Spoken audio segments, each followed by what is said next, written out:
I was making some memes about me being Nigerian. I haven't actually edited any of those because I only did them like 5 minutes ago. And it got me thinking, there is no real way to prove that you are from where you said you're from.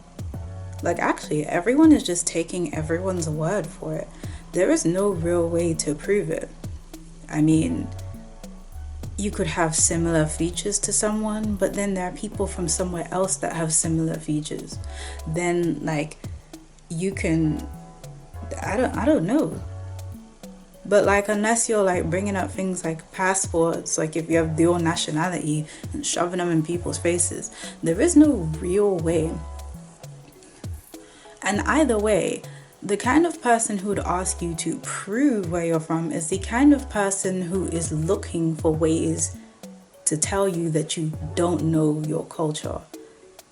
They are looking for ways to tell you that either you don't know your language, you don't know the food, you don't know your culture's clothing. They're not looking for what you know, really. They're looking for what you don't know about where you're from. They're looking for a way to school you, and they are making the assumption, like, if you have a look that doesn't represent the majority, so you have more of an ambiguous look to you for whatever reason that may be, then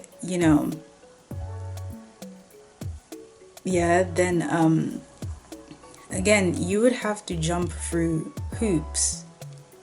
You would have to jump through hoops in order to prove yourself, and you will probably still be told that there's something you don't know. Like, people, they're looking for, the thing is, they've looked at you and said, this person doesn't look like how everyone else looks. So I'm going to take a wild guess, or no, I'll make an assumption that they do not know as much as everyone else.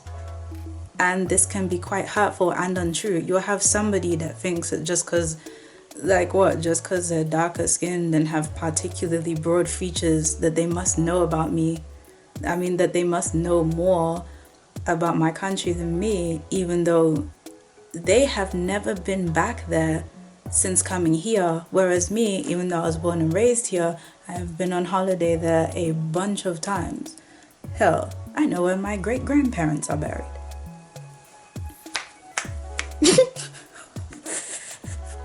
What kind of flex is that? Like, yes, I've seen various cities, towns, my village, other people's villages.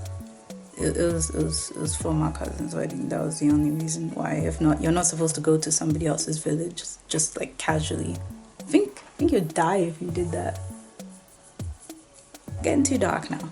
Anywho, now, and I never liked the fact that people would make these assumptions, like, you look different, so it's like, you look different, so you look like you don't know, so I'm going to assume you don't know.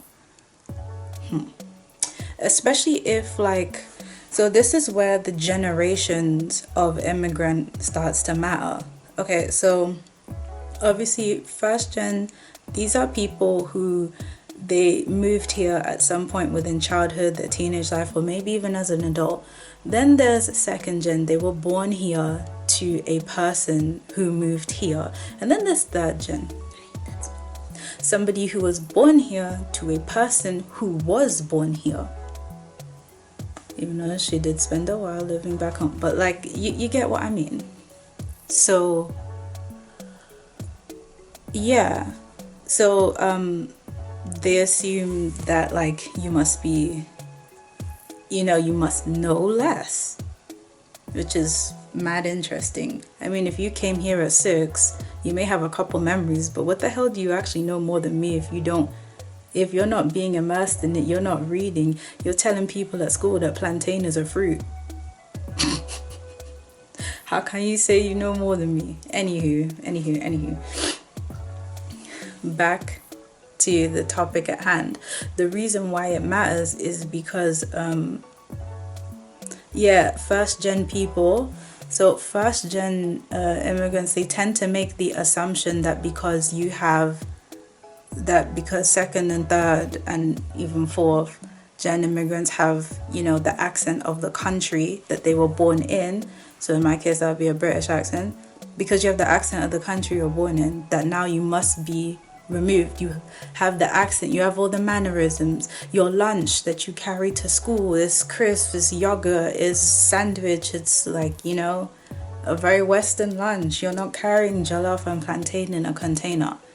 But I'm gonna eat it at home. But I also like my sandwich. It's light, it's easy to carry. It can't stain my shirt. Or like as a little kid at school. Yeah, no, you can't. I mean, you're way less likely. I mean, there's palm oil a lot of our foods have palm oil. You get on one of your shirts, you're done. That's your shirt done. It's not coming out. I mean, if you get tuna mayo on your shirt, it'll come out. I wasn't a messy eater, but I wasn't allowed to be a messy eater. But, that's again off topic. So people make all these assumptions based on looks. They say a picture can say 1,000 words, but looks can also say 1,000 words. Well, I guess technically when someone looks at you, they get a picture of you in their mind. But now I have to self-report. Because although people have done this to me, I have definitely done this to people who were half Nigerian, half something else, racially. And actually, no, not even just racially, but mainly because those are more, I know more people who are half Nigerian, half another race than people who are half Nigerian, half another country. But yeah, I did this to this guy that I was seeing, casually assuming that he wouldn't know certain things. And boy, was I wrong. And it occurred to me that, you're doing the thing that you don't like people doing to you to him. Like, what makes you assume that he wouldn't know? Honestly, that was just what I was told. That, I don't know, somebody who's mixed, don't know less. And so people are clearly being told someone who's light-skinned in general will know less. Someone who was born and raised in the West will know less. So the moral of the story is we all gotta stop making assumptions about each other. Like, you do not know what someone knows until you speak to them. And of course, everyone has knowledge deficits. Like, I don't know, I could name more states. More Nigerian states than I can tribes. Okay. So, I could sit here and see if I could name all 36, but no, I'll definitely forget one or two. But yeah. And there's someone out there who thinks I don't even know that there are states. But, Yeah.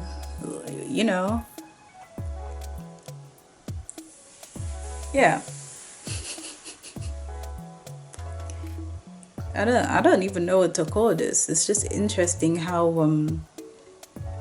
we don't like to be judged, but we also judge, and we really shouldn't, especially when it's something that like could literally or has literally been done to you. Then you have to think a bit more.